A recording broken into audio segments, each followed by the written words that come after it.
Allez, alors aujourd'hui c'est semis d'avoine à la volée.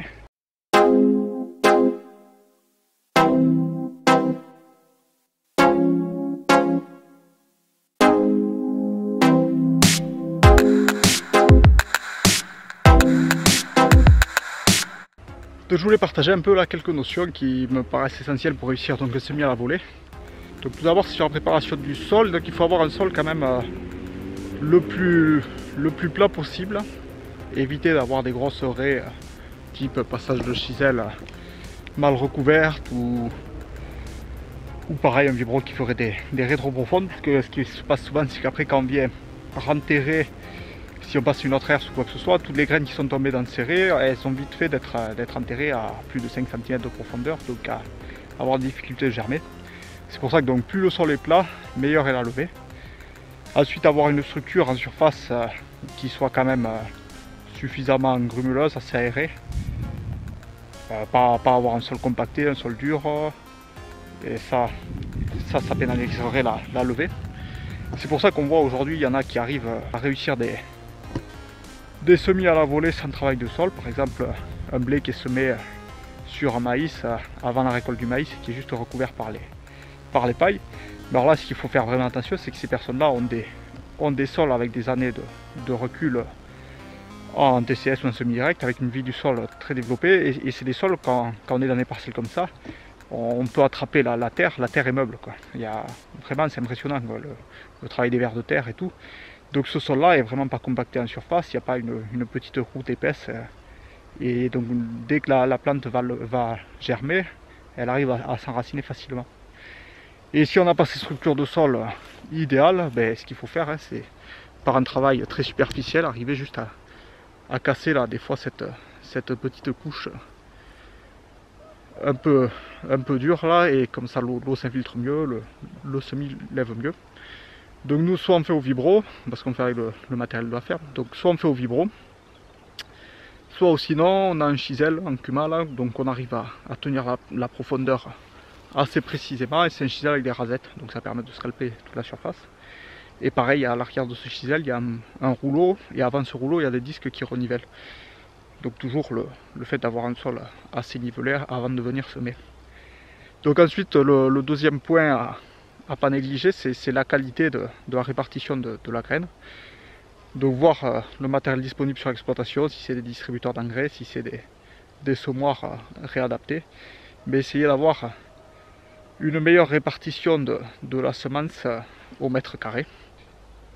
Et le dernier point, bien sûr, c'est le recouvrement. Donc pour ça, on s'adapte surtout en fonction des résidus de culture précédente. Donc c'est-à-dire s'il y en a trop, on n'a pas de déchômeur à disque ou de travail conçu pour travailler dans beaucoup de résidus. Du coup, ce qu'on fait, c'est qu'on recouvre à l'herse rotative. Je te montrerai des vidéos que j'avais prises, c'est des avoines qu'on a semées pour faire pâturer par les brebis. On a voulu les semer avant qu'il pleuve là, parce que c'est des terrains très très argileux, donc une fois qu'il pleut, après ça devient difficile à travailler d'un moment. Et du coup, on l'avait passé au chisel, et il y avait des herbes très longues, donc au vibro ça nous aurait fait des tas. Ça fait qu'on a passé à l'herse rotative pour enterrer ces graines. Et là l'astuce, parce que pareil, l'herse rotative, il faut faire attention, on aurait vite tendance à mettre les graines trop creux, quoi, trop profond. Donc l'astuce, c'est de se mettre sur une route par exemple, qui est une surface dure, poser l'herse au sol en position de travail, et venir régler le rouleau cage ou le rouleau paquère derrière, de façon à ce qu'il touche la route en même temps que les dents. Et comme ça, une fois qu'on est au travail sur un sol un peu meuble, le tracteur a toujours tendance un peu à s'enfoncer, le rouleau même à tasser un peu. Et ça fait qu'on vient travailler après c'est difficile d'être précis, mais à 2-3 cm le sol, et ça permet voilà, de recouvrir. Et par contre, l'inconvénient de l'herse rotative, c'est que ça a tendance, du fait d'avoir deux dents qui tournent, ça a tendance à venir faire des zones de surdensité et des zones de sous-densité de semences. Donc je te montrerai les levées, mais ça fera un peu des vagues au début. Donc ça c'est normal, ça a tendance à toujours ramener la terre fine au milieu. Mais après ça, une fois que ça pousse, ça a tendance à s'effacer. Et là aujourd'hui, donc c'est mon père qui est en train de le faire, on est en train de recouvrir avec, c'est un vibro qu'on a pour mettre devant le semoir, donc il n'y a que 2 rangelles dedans, et un rouleau.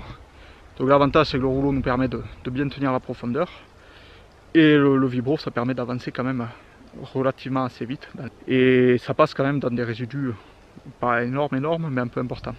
Et après, il y a une autre solution qu'on a, donc en Cuma, on a une RC-trille. Mais là, par contre, l'inconvénient, c'est qu'il faut que ce soit sur un labour, que le sol soit vraiment nickel. Pour pas faire des tacos, sinon pour l'air, mais c'est un très bon outil pour enterrer des graines.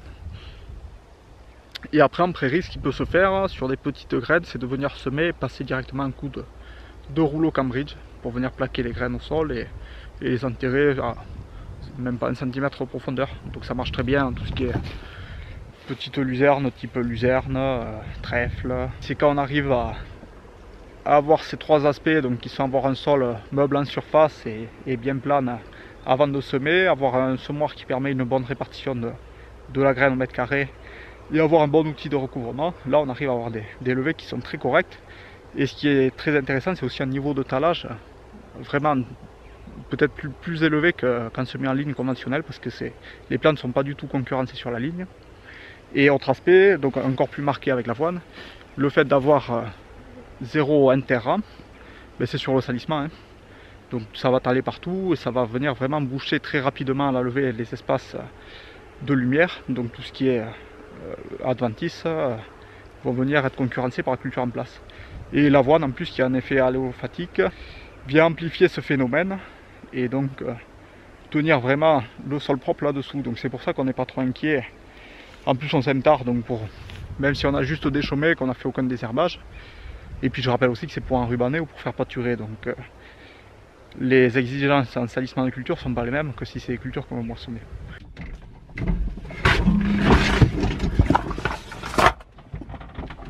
Allez, ben maintenant, il ne reste plus qu'à continuer.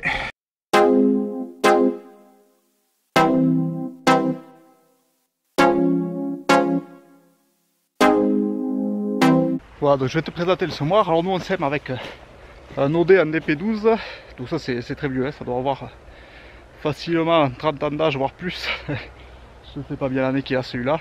Donc à la base c'est des distributeurs d'engrais à rampe, ça c'est à 9 mètres. Et nous on s'en sert pour semer justement parce qu'il y a une rampe.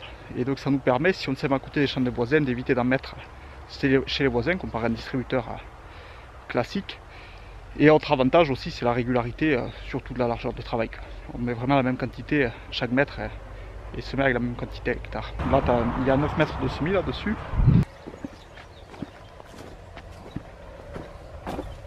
Donc ici on a la soufflerie. Là ici on a les cannelures, donc c'est elles en tournant qui vont doser la quantité hectare qu'on veut mettre. Et ce réglage il se fait par des pignons. Donc il y a 6 pignons. 1, 2, 3, 4, 5 et 6. Et donc c'est en changeant ces pignons, on en a plusieurs, et en mettant, c'est comme une boîte de vitesse, on vient enlever les pignons un par un et les mettre. Et ça règle la vitesse de rotation de la cannelure. Et là ça c'est les éclateurs, alors il y en a un tous les 50 à peu près, mais ça marche assez bien. En fait le grain vient par dessous, tac, il vient rebondir ici, il en tombe un peu en dessous et ça part sur les côtés.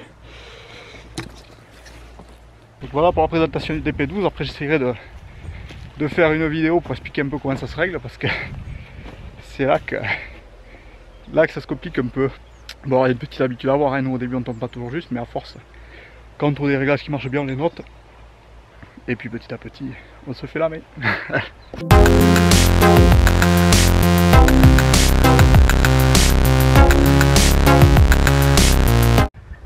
Normalement il y a un ressort pour tenir la rampe un peu là, pour éviter qu'elle soit trop lourde quand on la descend ou qu'on la monte. Mais alors avec les années et la rouille, parce que à la base c'est des distributeurs d'engrais, ils ont pété, je t'explique pas le poids. À l'époque ils plaignaient pas le faire.